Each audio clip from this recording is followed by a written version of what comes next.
Job চেনেলটোৰ সমুদৰ্শকক অন্য এটা নতুন ভিডিঅ'লৈ স্বাগতম জনাইছোঁ। আজি আমাৰ এই ভিডিঅ'টোত যথেষ্টখিনি প্ৰাইভেট জবৰ বিষয়ে আলোচনা কৰিম, লগতে কেইটামান গভৰ্ণমেণ্ট জবৰ বিষয়েও আলোচনা কৰিম। গতিকে ভিডিঅ'টোৰ শেষ পৰ্যন্ত স্কিপ নকৰাকৈ চাব, কাৰণ আজি আমাৰ এই ভিডিঅ'টোত যিসকলে গভৰ্ণমেণ্ট জব তথা প্ৰাইভেট জব বিচাৰি ঘূৰি ফুৰিছে তেওঁলোকৰ বাবে এইটো ভিডিঅ' আটাইতকৈ ইম্পৰ্টেণ্ট হ'ব। গতিকে দেৰি নকৰি আজি আমাৰ ভিডিঅ'টো আৰম্ভ কৰিবলৈ লৈছোঁ। সকলোৱে একেলগে আমাক ছাপোৰ্ট কৰিব আৰু ভিডিঅ'টো চাব। আমাৰ ভিডিঅ'টোৰ প্ৰথমটো জব ওলাইছে একাউণ্ট এক্সিকিউটিভৰ পোষ্ট কেৱল মাত্ৰ মেইল কেণ্ডিডেটসকলে এপ্লাই কৰিব। জব লোকেশ্যনটো হৈছে পলাশবাৰী, অসম। আৰু এই পোষ্টটোৰ বাবে আপোনালোকৰ কি কি থাকিব লাগিব সেইটো জনাই দিছোঁ। প্ৰথমতে আপোনালোকৰ 2 বছৰৰ পৰা 3 বছৰ এক্সপিৰিয়েঞ্চ থাকিব লাগিব একাউণ্টৰ ক্ষেত্ৰত। দ্বিতীয়তে আপোনালোকৰ প্ৰফিচিয়েঞ্চি থাকিব লাগিব টেলি, ERP আৰু লগতে আপোনালোক কমাৰ্চ বেকগ্ৰাউণ্ডৰ হ'ব লাগিব। লগতে আপোনালোকে ইণ্টাৰনেল ডিপাৰ্টমেণ্টছৰ কামবিলাক যেনেকৈ বিলিং আৰু ডিছপাছ ডকুমেণ্টবিলাকৰ কামো কৰিব পৰা হ'ব লাগিব। যদিহে আপোনালোকে এপ্লাই কৰিম বুলি ভাবে তেন্তে আপোনালোকৰ CV বা ৰিজিউমখন পঠিয়াই দিব monomita.ksmpl@gmail.com আৰু ছাবজেক্টটোত আপোনালোকে একাউণ্ট এক্সিকিউটিভ বুলি লিখিবলৈ কিন্তু নাপাহৰিব। আমাৰ নেক্সটটো পোষ্ট ওলাইছে JB Honda অৰ্থাৎ এখন ডিলাৰত। পজিশ্যন কেইটা হৈছে চেলছ এক্সিকিউটিভৰ পোষ্ট। ফ্ৰেছাৰ্ছসকলে এপ্লাই কৰিব পাৰিব। ইয়াত এক্সপিৰিয়েঞ্চ থাকক বা নাথাকক কথা নাই, নতুন সকলেও এপ্লাই কৰিব বুলি তেওঁলোকে এডভাৰটাইজমেণ্টত উল্লেখ কৰিছে। লগতে কেণ্ডিডেটসকল যদি এক্সপিৰিয়েঞ্চ হয় তেন্তে তেওঁলোকে অটোমোবাইল চেলছৰ ক্ষেত্ৰত এক্সপিৰিয়েঞ্চ হ'ব লাগিব। জব লোকেশ্যনটো হৈছে যোৰহাট আৰু 6 মাইল গুৱাহাটী, অৰ্থাৎ দুটা লোকেশ্যনত JB Hondaৰ যি চেলছ এক্সিকিউটিভৰ পোষ্ট খালী হৈছে সেয়া ওলাইছে। এপ্লাই কৰিবৰ কাৰণে আপোনালোকে ইমেইল কৰিব লাগিব আপোনালোকৰ ৰিজিউমখন hrjb.recruit@gmail.com। দেৰি নকৰিব, যিমান পাৰি সোনকালে এপ্লাই কৰি দিব। তাৰ পিছৰটোৰ জব ওলাইছে জ্ঞানোদয়, যি এখন এডুকেশ্যন ইনষ্টিটিউট আছে। তাত কেইটামান পোষ্ট ওলাইছে। তেওঁলোকেনো পোষ্টত অৰ্থাৎ এডভাৰটাইজমেণ্ট কিহৰ ওপৰত ওলাইছে সেই কথা জানি লওঁ আহকচোন। অসমৰ প্ৰতিখন পঞ্চায়ত এলেকাত জ্ঞানোদয়ৰ অধীনত জ্ঞান বিকাশ কেন্দ্ৰ পৰিচালনাৰ বাবে,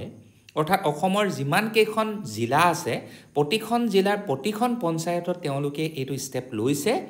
এৰিয়া ইনচাৰ্জ, ব্ৰাঞ্চ অফিচ ইনচাৰ্জৰ প্ৰয়োজন হৈছে বুলি উল্লেখ কৰিছে। পদসমূহ SC, ST, OBC, জেনেৰেল অৰ্থাৎ কাষ্ট ৱাইজত মুকলি থাকিব বুলি উল্লেখ কৰিছে। আৰু প্ৰাৰ্থীৰ শিক্ষাগত অৰ্হতা হাইস্কুল শিক্ষান্ত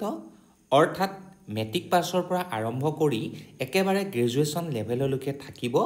বয়সৰ সীমা 18 বছৰৰ পৰা 45 বছৰ। দৰমহা বা যিটো চুক্তি হ'ব আপোনালোকৰ সেইটো আপোনালোকৰ তাৰ ওপৰত ভিত্তি কৰিয়েই বেতন দিয়া হ'ব। আৰু ইচ্ছুক প্ৰাৰ্থীসকলে ডাকযোগেও এপ্লাই কৰিব পাৰিব, নথবা তেওঁলোকৰ যিটো ৱেবছাইট আছে www.gyanodaya.in তাত গৈও তেওঁলোকে এপ্লাই কৰিব পাৰিব। যদিহে আপোনালোকে এপ্লাই কৰিম বুলি ভাবে এৰিয়া ইনচাৰ্জ বা ব্ৰাঞ্চ অফিচ ইনচাৰ্জ আপোনালোকৰ এলেকাত, তেন্তে 16 জুনৰ ভিতৰত আপোনালোকে তেওঁলোকৰ ৱেবছাইটত গৈ এপ্লাই কৰিব পাৰে। যদি আপোনালোকে ৱেবছাইটত গৈ এপ্লাই কৰিবলৈ কঠিন পায় তেন্তে ডাকযোগত পঠাই দিব। তেওঁলোকৰ এড্ৰেছটো হৈছে to administrator selection board, Gyanodaya, Golaghat town, ward number 9, post office Golaghat, pin 785621, phone 6001339302। গতিকে এইটো নাম্বাৰতো আপোনালোকে কণ্টেক্ট কৰি বাকীবিলাক ডিটেইলছ ল'ব পাৰে। আমাৰ নেক্সটটো পোষ্ট ওলাইছে ACS ডিব্ৰুগড় ইজ হায়াৰিং। কেইটামান পজিশ্যন তেওঁলোকে হায়াৰ কৰিছে। প্ৰথমটো হৈছে বিজনেছ ডেভেলপমেণ্ট মেনেজাৰ, ছেকেণ্ডটো Google ads expert and digital marketing, আৰু তৃতীয়টো হৈছে একাডেমিক এছিষ্টেণ্ট মেনেজাৰ। যদি আপোনালোকে এপ্লাই কৰে তেন্তে খুব এট্ৰেক্টিভ পেকেজ এটা লাভ কৰিব। আৰু ছাবমিট কৰাৰ তেওঁলোকৰ যিটো ইমেইল আছে, আপোনালোকৰ CVখন যদি আপোনালোকে ছাবমিট কৰিম বুলি ভাবে তেন্তে আমাৰ স্ক্ৰীণত দেখা দিয়া recruit.acs@gmail.com এইটোত ইমেইলত আপোনালোকৰ CVখন যিমান পাৰি সোনকালে পঠিয়াই দিব। আমাৰ নেক্সটটো পোষ্ট ওলাইছে North East Regional Institute for Talent চাৰ্চৰ, যাক চমুকৈ নেৰিষ্ট বুলিও কোৱা হয়। গতিকে নিয়োগ জাননী তেওঁলোকে কি উল্লেখ কৰিছে সেয়া চাই লওক আহকচোন তেওঁলোকে নিয়োগ জাননীটো প্ৰকাশ কৰিছিলে 27 মে তাৰিখে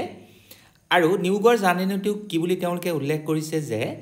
নিবনুৱা যুৱক যুৱতীসকলৰ বাবে এটা ভাল খবৰ ধুবুৰী জিলা আৰু দক্ষিণ হালমৰা মানকাছাৰ জিলাৰ বাবে অৰ্থাৎ এই পোষ্টটো কেৱল মাত্ৰ ধুবুৰী আৰু দক্ষিণ হালমৰা মানকাছাৰ জিলাৰ বাবেহে নেৰিষ্টৰ বাবে সমগ্ৰ অসমৰ সৰুবৰ ঠাইৰ বাবে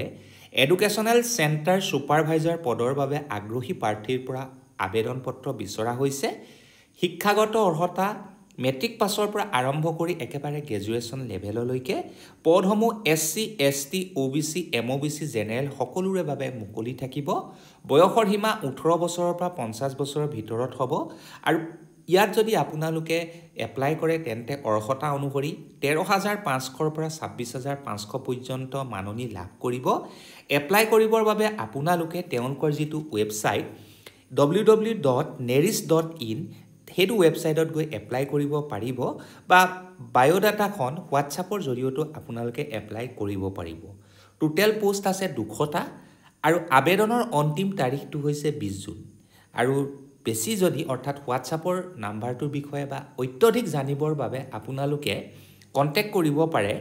9365599857 বা 7896758445 এই নাম্বাৰৰ যিকোনো এটা গতিকে দেৰি নকৰিব খুব কম পোষ্ট আছে যেহেতু দুখন জিলাৰ বাবে দুখন জিলাত যথেষ্টখিনি ক্যান্ডিডেট ওলাব গতিকে এই 200টা পোষ্ট যিমান পাৰি আপোনালোকে সোনকালে এপ্লাই কৰি দিব নেক্সট পোষ্ট পুনৰ ওলাইছে নিবনুৱা যুৱক যুৱতী সকলৰ বাবে এয়া ওলাইছিলে হিউম্যান ৰিসোৰ্স ডেভেলপমেন্ট ইনষ্টিটিউটৰ বাবে সমগ্ৰ ধুবুৰী বঙাইগাঁও চিৰাং গোৱালপাৰা কোকৰাঝাৰ গতিকে এইকেইখন ডিস্ট্ৰিক্টৰ পুনৰ কৈ দিছো ধুবুৰী বঙাইগাঁও চিৰাং গোৱালপাৰা কোকৰাঝাৰ জিলাৰ বাবে বিভিন্ন প্ৰান্তৰ পৰা কোঅৰ্ডিনেটৰ দৰকাৰ হৈছে বুলি উল্লেখ কৰিছে আৰু পদসমূহ হৈছে সাব ডিভিজনেল প্ৰজেক্ট কোঅৰ্ডিনেটৰ কেৱল মাত্ৰ গ্ৰেজুৱেট লেভেলৰ ক্যান্ডিডেটৰ বাবে ব্লক লেভেল প্ৰজেক্ট কোঅৰ্ডিনেটৰ কেৱল মাত্ৰ হায়াৰ সেকেন্ডাৰী পাছ সকলৰ বাবে আৰু ক্লাষ্টাৰ লেভেল প্ৰজেক্ট কোঅৰ্ডিনেটৰ কেৱল মাত্ৰ 10 পাছ ক্যান্ডিডেটৰ বাবে এই পোষ্টটো আগৰ পোষ্টৰ নিচিনাকৈ সকলো ক্যাটেগৰীৰ বাবে পদ মুকলি থাকিব বয়সৰ সীমা 18 বছৰৰ পৰা 48 বছৰ এপ্লাই কৰিবৰ বাবে আপোনালোকে ভিজিট কৰিব লাগিব hrwww.hrdi.online.org.in আৰু ইয়াত আপোনালোকৰ মুঠ পদ আছে 819টা দৰমহা 8000ৰ পৰা আপোনালোকে 16000 লাভ কৰিব আপোনালোকৰ চুক্তি অনুযায়ী আবেদনৰ শেষ তাৰিখটো হৈছে 30 জুন আৰু সাক্ষাৎকাৰ আপোনালোকৰ নিজৰ জিলাতে অনুষ্ঠিত কৰিম বুলি তেওঁলোকে এডভাৰটাইজমেন্টত উল্লেখ কৰিছে আৰু তেওঁলোকৰ কন্টেক্ট নাম্বাৰ কেইটা হৈছে 9365599857 আৰু 7002982536 এই নাম্বাৰ কেইটাত আপোনালোকে কন্টেক্ট কৰি এপ্লাই কৰি দিব তাৰ পিছৰটো এটা পোষ্ট ওলাইছে ইভি সেলস কনসালটেন্টৰ পোষ্ট এয়া ওলাইছে পদ্দাৰ মহিন্দ্ৰা ইভি সেগমেন্টত মিনিমাম 1 বছৰ আপোনালোকৰ এক্সপেৰিয়েন্স থাকিব লাগিব অটোমোবাইল সেলছৰ ক্ষেত্ৰত স্পেশালি ইলেক্ট্ৰিক ভেহিকুলাৰ ক্ষেত্ৰত কমিউনিকেশ্যন স্কিল আৰু ইন্টাৰপাৰ্সনেল স্কিলটো খুব ষ্ট্ৰং হ'ব লাগিব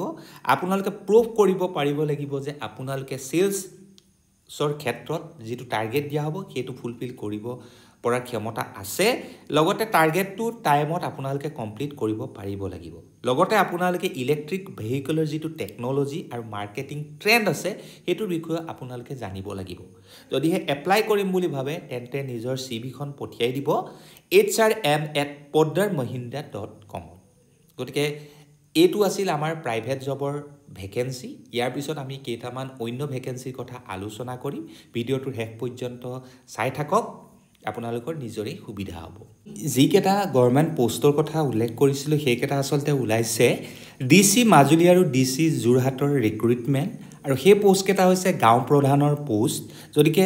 আপোনালোকে যদি গাঁও প্ৰধানৰ পোষ্ট কেটা এপ্লাই কৰিম বুলি ভাবে তেন্তে আমাৰ এই ভিডিওটোৰ শেষ যিকেটা পোষ্ট আছে হেকেটা ভালদৰে চাব জুৰহাট হক বা মাজুলী হক যি গাঁও প্ৰধানৰ পোষ্ট ওলাইছে এপ্লাই কৰাৰ প্ৰসেসটো একেই কেৱল মাত্ৰ আপোনালোকে মনত ৰাখি লব যে কেনেকৈ এপ্লাই কৰিব এপ্লাই কৰিবৰ বাবে আপোনালোকে যি আসাম গেজেট পাৰ্ট 9 বা ষ্টেণ্ডাৰ্ড ফৰ্মখন যিখন আছে সেইখনৰ জৰিয়তে এপ্লাই কৰিব লাগিব আৰু ডিসি মাজুলীৰ যেটো ৰিক্ৰুটমেন্ট ওলাইছে তাৰ এপ্লাই কৰাৰ লাষ্ট ডেটটো হৈছে 17 জুন টোটেল পোষ্ট ওলাইছে 10টা আৰু ৰেভিনিউ সাৰ্কুল হৈছে মাজুলী ৰেভিনিউ আৰু উজনি মাজুলী ৰেভিনিউ য'ত 9000 পৰ্যন্তকৈ আপোনালোকে স্যালাৰি লাভ কৰিব বয়সৰ সীমা 30 বছৰৰ পৰা 65 বছৰৰ ভিতৰত হ'ব লাগিব আপোনালোক ইণ্ডিয়ান পাৰ্সন হ'ব লাগিব অৰ্থাৎ আপোনালোকৰ নাগৰিকত্বটো ভাৰতীয় হ'ব লাগিব প্ৰপাৰ্টিৰ ক্ষেত্ৰত যদি কথা কওঁ candidate should have land or immovable property in his or her name in the area which he or she intends to appointed as গাঁও প্ৰধান অৰ্থাৎ আপোনালোকে যেটো এৰিয়াত গাঁও প্ৰধান হিচাপে কৰ্মৰত হ'বলৈ বিচাৰে তাত আপোনালোকৰ কিন্তু মাটি থাকিব লাগিব লগতে যদি আপোনালোক বিবাহিত আপোনালোকৰ দুটাতকৈ বেছি কিন্তু ল'ৰা ছোৱালী হ'ব নোৱাৰিব লগতে আপোনালোক গভৰ্ণমেণ্ট এমপ্লয়ি হ'ব নোৱাৰিব কোনো ধৰণৰ পলিটিক্যাল পাৰ্টিৰ সৈতে আপোনালোক জড়িত হ'ব নোৱাৰিব আপোনালোকৰ এডুকেশ্যন কোৱালিফিকেশ্যন হৈছে কেৱল মাত্ৰ 10 পাছ 10 পাছতকৈ তলৰ সকলে এপ্লাই কৰিব নোৱাৰিব ফিজিক্যালি আপোনালোক ফিট হ'ব লাগিব লগতে আপোনালোক কোনো ধৰণৰ ডিফল্টাৰ অৰ্থাৎ বেংকৰ কোনো ধৰণৰ পইচা ধাৰ থকা হ'ব নালাগিব সোশ্যাল ষ্টেটাস আপোনালোকৰ খুব ভাল হ'ব লাগিব সকলোৱে আপোনালোকক সমীহ কৰি সকলোৱে আপোনালোকক সন্মান কৰি চলিব পৰা ব্যক্তি হ'ব লাগিব এতিয়া এই পোষ্ট কেটা আপোনালোকে কেনেকৈ এপ্লাই কৰিব প্ৰথমতে কলোই যে আসাম গেজেট পাৰ্ট 9 অৰ্থাৎ ষ্টেণ্ডাৰ্ড ফৰ্মখনৰ জৰিয়তে আপোনালোকে এপ্লাই কৰিব লাগিব লগত আপোনালোকে এইকেটা ডকুমেন্টস দিব লাগিব প্ৰথম ভোটাৰ আইডি বা আধাৰ কাৰ্ড দুখন পাসপোৰ্ট সাইজ ফটোগ্ৰাফ PRC আপোনালোকে প্ৰভাইড কৰিব লাগিব educational certificate marksheet admit card of class 10 বা এজ প্ৰুফ সাৰ্টিফিকেট দিব লাগিব গভৰ্ণমেণ্ট যদি ডিউজ আছে বা বাকি যায় বা ক্লিয়াৰেন্স সাৰ্টিফিকেট অৰ্থাৎ আগতে আপোনালোকে যদি লোন লৈছে বা গভৰ্ণমেণ্টৰ পৰা কিবা লৈছে তাৰ ক্লিয়াৰেন্স সাৰ্টিফিকেট দিব লাগিব আৰু আপোনালোকৰ ল্যান্ড ৰিলেটিং যি প্ৰপাৰ্টি আছে তাৰ এটা জেৰক্স দিব লাগিব লগতে আপোনালোকৰ যে দুটাতকৈ বেছি ল'ৰা ছোৱালী নাই যদিহে বিবাহিত তাৰ বাবে আপোনালোকে এখন ডিক্লেৰেশ্যন বা এখন এপ্লিকেশ্যন বা এখন এফিডেভিট গাঁঠি দিব লাগিব পুনৰ কৈ দিছো ইম্পৰ্টেন্ট ডেট কেটা হৈছে 3 জুন আৰু লাষ্ট ডেটটো হৈছে 17 জুন এডভাৰটাইজমেন্টটো যদি বিষয়ে আৰু জানিবলৈ বিচাৰে তেন্তে আপোনালোকে মাজুলী ডিসি যেটো ওয়েবসাইট আছে তাতো ভিজিট কৰিব পাৰিব আৰু জুৰহাটৰ সকলে ডিসি জুৰহাটৰ যেটো ওয়েবসাইট আছে হেতু ভিজিট কৰি জানি ল'ব এপ্লিকেশনৰ প্ৰসেসটো সেম গাঁও প্ৰধান হিচাপে জয়েন হলে খুব ভাল আপোনালোক জড়িত হ'ব পাৰিব গতিকে ইয়াকে কলো আজি ভিডিওটো প্ৰাইভেট জবৰ কেটাৰ যদি কিবা ডাউট থাকে কমেন্ট বক্সত উল্লেখ কৰিব